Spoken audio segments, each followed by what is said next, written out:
Nothing But the Words, episode number 107, Protect Your Writing Capacity.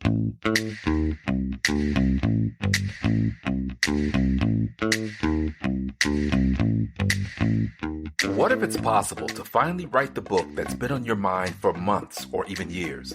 Welcome to Nothing But the Words, the podcast that gives you tips, insights, and practical advice to write a transformative book in spite of all your doubts and fears. Writing a successful book isn't just for the lucky few. You can do it too with the right coach on your side. Now here's your host, your book coach, Candace L. Davis.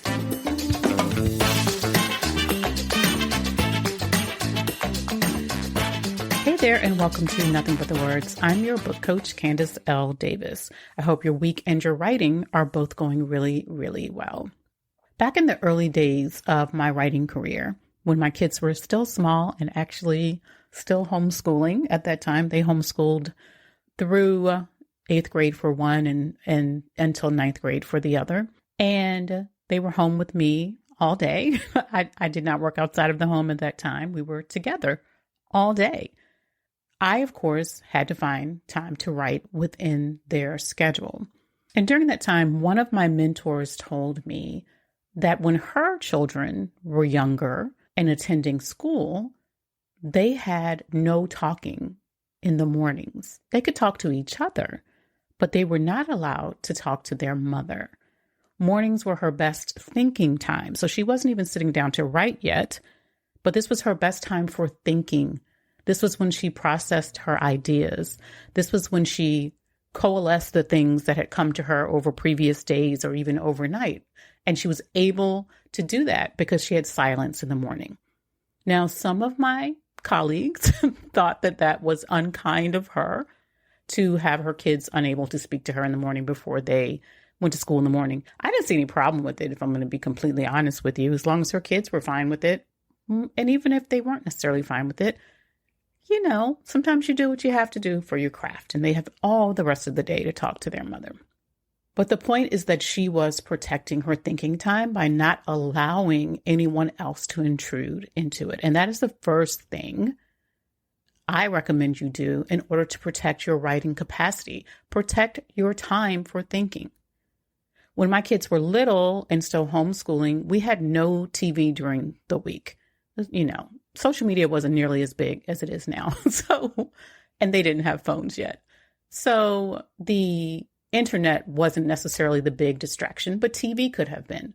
So we didn't turn on the television from Monday until Friday afternoon, Friday evening, Friday night. That also meant I didn't have that distraction. So I got to enjoy the silence and the time to think about my writing or whatever projects I had going on. You can protect your thinking time by minimizing your consumption. You can do that by getting in the habit of putting down your phone and not constantly scrolling on social media. Obviously, you can do that by turning off the television or Netflix, right? You can do that by embracing quiet or silence wherever you can find it. And that may only be in the car on the way to work after you have already dropped off your kids, or it may be in the shower.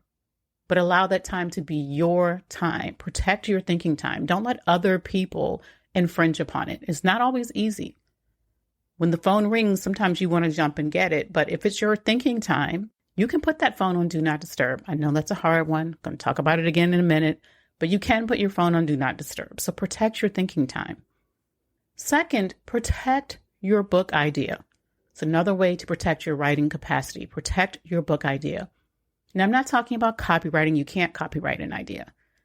And no one can technically steal under the law an idea, although they can take that idea and beat you to market if it's something super unique and, you know, they write their book first, they win. That's just the deal with it. But hopefully your book is unique enough that it will still stand on its own. So this isn't so much about preventing people from stealing your idea. Can't really steal the idea, but you can kill a book idea. You can kill a book idea by sharing it with the wrong people. Do not make the decision of what book to write based on committee. You don't need a committee vote to make that decision. Your mom probably doesn't know what the best book idea is for you to write. One of my clients wrote a book that she was really excited about. She was telling her mom about it, and her mom said, well, who's going to buy that? No one's ever going to buy that. That book has sold very well. The client sells that book in bulk to school systems all around the country. But her mother was not the target market for that book, and she had no idea what that target market wanted. Yes, you can validate your book idea. You absolutely can. You can do that by getting a professional's feedback, ask your book coach, ask your instructor in a writing class, or you can do that by getting feedback from people who actually would fall under the characteristics of your one perfect reader, that one person who you know is waiting for your book. But don't make this decision by committee. That is an easy way to kill your book idea. Protect your writing capacity by protecting your actual writing. Feedback is so valuable, but you don't want to get it too early in the process, right? You don't want to be sending your rough draft to anyone for feedback. It's not ready yet, and they'll be so focused on all the things that you would have found for yourself when you did a second pass of that work that you won't get valuable feedback that way. And when you get feedback, once again, just like with your book idea, don't just get it from anybody. You can't just trust anybody with your writing. You have to protect your writing. Get feedback from a pro. Get it from a coach. Get it from a qualified editor. Get it from a writing instructor. You can even get feedback at a point in the process from beta readers who reflect your one perfect reader. That's a process that I share with my coaching clients. Lastly, protect your writing time. Now, this is so hard for me to do. It used to be much easier for me to do when my kids lived at home because I knew I could always get my hands on them at the end of the day. Now one lives so far away. I'm in Atlanta, Georgia, and she is on the west coast of Canada.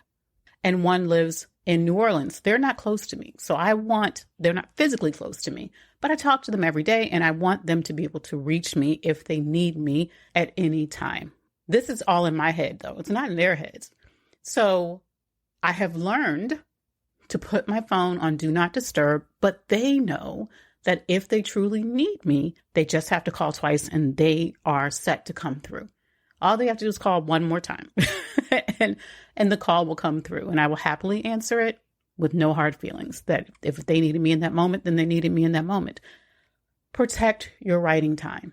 You cannot get the writing done if you are constantly stopping to take care of other people and their immediate needs. And I know that many of us are accustomed to doing that, particularly women. We are socialized to put everyone else ahead of ourselves and our own goals, right?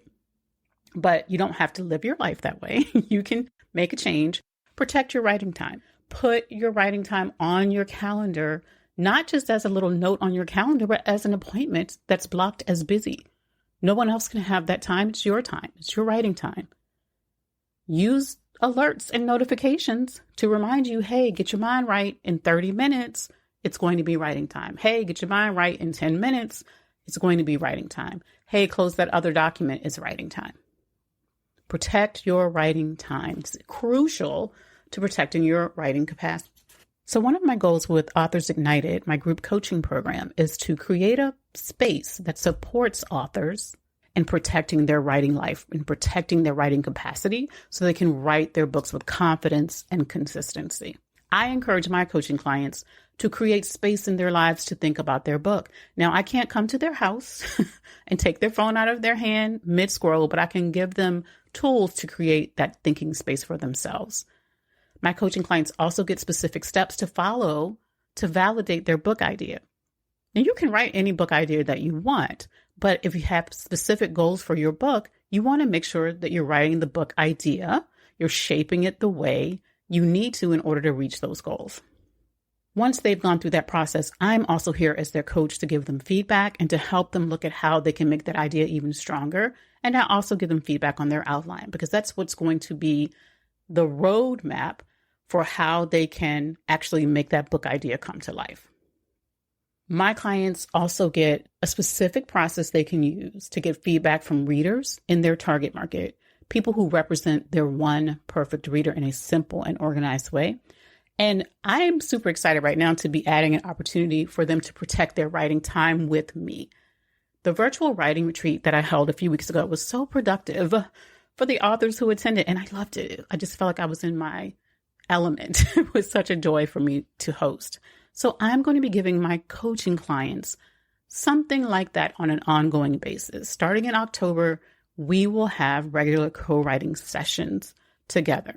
This is my way of giving them some compassionate accountability, but also giving them a way to protect their writing time. All they have to do is show up and write, and I will be there to coach them if they get stuck. Now, if that sounds like the kind of support you need to finish writing your book, I would love to have you join us in Authors Ignited. It has grown into such a wonderful community, and I'm so proud to be holding the space for these authors to get their writing done. If you slide in now, the end of September 2022 into the very 1st of October, you'll get in before the price increase. And I have added a lot of value to this program this year, and the price increase will just reflect that value. It is my mission to make writing the best book you can possibly write a simpler, easier process, so you can actually enjoy that process along the way, not be unnecessarily stressed out. You can check it out at authorsignited.com. That's all for this week's episode, my friends. Thank you for listening to Nothing But the Words. I'm your book coach, Candace L. Davis, and I'll see you next time. Are you looking for more inspiration or just something to light that fire within you to finally write your book? Get my free quick guide and video, Jumpstart Your Book. This guide will walk you step by step through the process to start writing a book that can help you achieve your goals.